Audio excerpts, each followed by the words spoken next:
ताकत अपनी आवाज में नहीं विचारों में रखनी चाहिए, क्योंकि फसल बारिश से अच्छी होती है, बाढ़ से नहीं। साथियों, भरतपुर संभाग की इस चुनावी यात्रा में धौलपुर, करौली, सवाई माधोपुर होते हुए हम पहुंचे हैं भरतपुर। और भरतपुर की विधानसभा है वैर। एससी अनुसूचित जाति के लिए आरक्षित इस विधानसभा सीट पर कई महिला दावेदार इस बार दिखाई दे रही हैं। उन्हीं में से एक हैं भरतपुर की पूर्व मेयर सुमन कोहली। इनसे पूछते हैं कि इनकी आंखों में अपनी विधानसभा के लिए क्या विजन है, उसे स्पष्ट करें, जिससे जनता इन्हें अपना कीमती वोट दे पाए। मैडम, एक बार विनम्रता के साथ नमस्कार। पहले तो वो वाकया सुना दीजिए जब आप सभापति चुनी गई थी। ऐसा क्या हुआ अचानक से कि एक सामान्य से परिवार की बेटी को भरतपुर के लोगों ने सर आंखों पर बिठा लिया? मैं उस समय बीएड एसटीसी कर रही थी, बीएसटीसी, जिसको कि अब डीएलएड बोलते हैं। 21 साल की उम्र थी और बस एक जोश था कि जब मुझे कभी ईश्वर ने मौका दिया, चाहे मैं अधिकारी बनूं, चाहे मैं कोई भी पोस्ट पे जाऊं, भरतपुर के लिए करूं। क्योंकि जीवन मेरा जो निकला वो एक मजदूर परिवार से, मान लीजिए, उसमें निकला। क्योंकि मजदूर परिवार में आप हर एक चीज़ से फेस कर रहे होते, हर एक पल आपका संघर्ष भरा रहता है और वो संघर्ष आपको सिखाता है कि आपको आगे बढ़ना है। हर एक पल आपको सिखाता है कि आपको दूसरों के लिए करना है।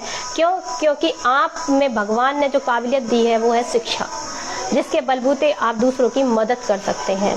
धन तो सबके पास नहीं होता, उस समय मेरे पास नहीं था।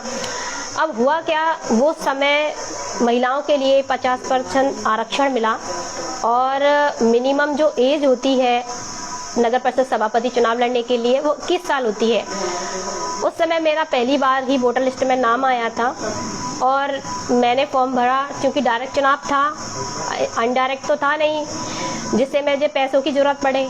केवल पब्लिक का सपोर्ट, उनकी दुआ और उनका प्रेम, बस ये 3 चीज़ें, और उनका विश्वास कि ये युवा है और जरूर कुछ ना कुछ करेगी भरतपुर के लिए, तो हम इसको चुनेंगे। क्योंकि मैं एजुकेशन में थी, इसलिए वो मेरी एजुकेशन से भी परिचित थे। उन्हें लगा कि जो ये सब नहीं कर सकते, शायद ये लड़की कर सकती है। और उनके अंदर टीस थी कि आज हम ये बताएंगे क्या कि पैसे वाले का बच्चा ही इस पोस्ट पे नहीं बैठेगा, किसी गरीब का बच्चा भी इस पोस्ट पे बैठ सकता है। आज हम जनता की ताकत को बताएंगे। यही जोश और उमंग के साथ पब्लिक ने वो इलेक्शन में अपना युवाओं की भीड़ आपके पीछे हो गई थी। वो रैलियां हमने अपनी आंखों से देखी हैं जी। अब वैर विधानसभा क्षेत्र के लिए आपका विजन क्या है? वैर विधानसभा के लिए मेरा पहला विजन है कि ये जो वैर विधानसभा के मेन एरिया, जैसे छोटी काशी कहा जाता है, वैर को काशी, छोटी काशी वही, तो उसको टूरिस्ट का दर्जा मिले। यहाँ से लो फ्लोर की बस चले भरतपुर से, जैसे भरतपुर के जो टूरिस्ट प्लेस है उनसे घूमते हुए यहाँ आए।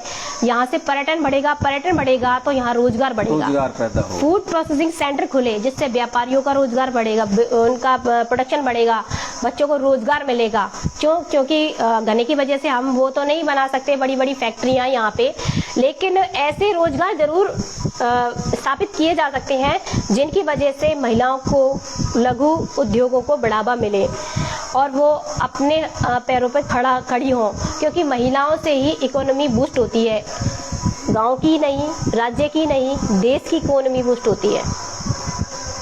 कौन कौन से प्रमुख और काम जैसे एजुकेशन के क्षेत्र में है? जैसे कि बस स्टैंड डेवलपमेंट। हाँ, ये इसके साथ साथ में मैंने यहाँ देखा है कि सुरक्षा की व्यवस्था तो यहाँ नीलमानी है। एक महिला यहाँ 5, 6, 7 और थोड़ा सा भी अंधेरा हो जा नहीं सकती। तो यहाँ जो कानून व्यवस्था है वो अच्छी हो, दुरुस्त हो। एजुकेशन में महिलाओं के लिए कॉलेज खुले, क्योंकि जेंट्स तो चलो बच्चे लड़के कहीं भी जा सकते हैं, महिलाओं के लिए गांव में क्या है, कुछ क्षेत्र सीमित होते हैं। तो nursing college, BEd college, MBA college, अगर ऐसा हो तो ऐसा ये सब कुछ हो। मेरे प्रयास ऐसे रहेंगे। सुरेश चंद जी हमारे एक दर्शक हैं, वो आए अपने सवाल के साथ। मेयर रहते हुए आपकी कौन सी ऐसी प्रमुख उपलब्धियां रही, वो आप लोगों को बताएं। मेयर रहते चंबल का पानी, भरतपुर की सर्कुलर रोड, और आपको सबसे बड़ी बात बताऊं, सर्किलों का डेवलपमेंट जो सबसे पहले हुआ वो मेरे समय में ही हुआ। कि उससे पहले तो लक्ष्मण मंदिर में भी गाय बैठी रहती थी, 4 लाइटें थी, गाय बैठी रहती थी, कह नहीं सकते थे कि वो शहर है। तो उनका डेवलपमेंट हुआ। साथ साथ में सीवरेज प्रोजेक्ट जो आया वो नगर निगम का उसमें शेयर रहता है, वो उसी समय आया, जो अभी तक कंटिन्यूअस सेकंड फेज में जाने वाला है। सबसे बड़ी बात, हमने नगर निगम को कभी कर्जदार नहीं बनाया, और ये नगर निगम भी प्रथम बार तभी बनी क्योंकि हमने स्वायत्त शासन डिपार्टमेंट को अपना प्रस्ताव भेजा, और भरतपुर की नगर निगम 7वीं नगर निगम है राजस्थान की। साथियों, सुरेश जी एक सवाल और कर रहे हैं। जी बिल्कुल सुरेश जी, बिल्कुल दौलत राम पूछिए। जी नमस्कार कर रहे हैं, उनकी नमस्ते ले लो पहले। नमस्कार साहब। सुरेश जैन जी का सवाल है, भ्रष्टाचार भी खूब हुआ था। भ्रष्टाचार के आरोप और प्रत्यारोप ये राजनीति का एक पहलू भी है। हाँ, एक हिस्सा है ये। क्यों? क्योंकि गरीब की लड़की एकदम से इस पोस्ट पे बैठ गई तो कुछ को तो बर्दाश्त भी नहीं हुआ कि कहाँ हम सीट पैसों से खरीदते थे और कहाँ एक गरीब की लड़की बैठ गई। ये एक कारण है, ये भी एक कारण है, पॉलिटिक्स है इसका नाम। एक और सवाल है, और ये मेरा आखिरी सवाल है, किसी का आए तो उससे पहले। जी। आप कह रही हैं कि भ्रष्टाचार के आरोप लगते हैं। अभी हमारी एक सज्जन से बात हो रही थी तो वो कह रहे थे कि 50% तक भ्रष्टाचार का कमीशन गैर विधानसभा क्षेत्र में चल रहा है। जी। आप चूंकि एक जनप्रतिनिधि के तौर पर 5 साल गुजार चुकी हैं, तो आपका तो पाला पड़ा होगा, बिल्कुल पड़ा। कमीशन खोरी से पड़ा ही होगा कहीं ना कहीं। देखो इन सब चीजों को पाला क्या कह रहे हैं कि कभी कभी क्या होता है, आदमी जो इलीगल काम कराना चाहता है ना और उसके काम ना हो, तो उससे पहले जो आरोप लगाएगा ना वो भ्रष्टाचार का ही लगाएगा, क्योंकि और तो उसके पास कोई आरोप नहीं है अपने खिलाफ। ये भी एक वजह होती है कि होता ही नहीं, सबसे बड़ी वजह यही होती है। पाता है तो वो ऐसे की तो वो सबसे पहले क्या आपके ऊपर आरोप लगाएगा कि आप भ्रष्टाचारी है।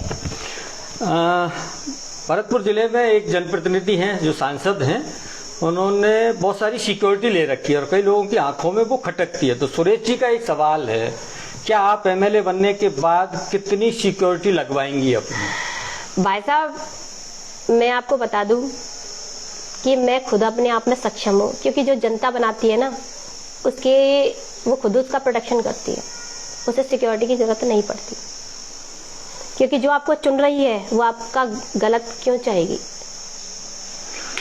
साथियों, कुछ लोग कहते हैं पहले नमक की कुछ थैलियां खोलिए, फिर मेरे घाव की पट्टियां खोलिए, मेरे पर तो पहले ही कतर दिए आपने, अब तो कम से कम मेरे पैरों की बेड़ियां खोलिए। इन महिलाओं को ये अवसर बोलने का मिले, सबसे पहले तो अपनी बात ये कह सकें, और विधायिका तक भी इनकी पहुंच होगी तो ये दूसरे मुद्दों के साथ साथ महिलाओं के मुद्दों को तो प्रमुखता से उठाएंगी। आपने इस छोटी सी बातचीत के लिए समय निकाला, बहुत बहुत धन्यवाद। नमस्कार।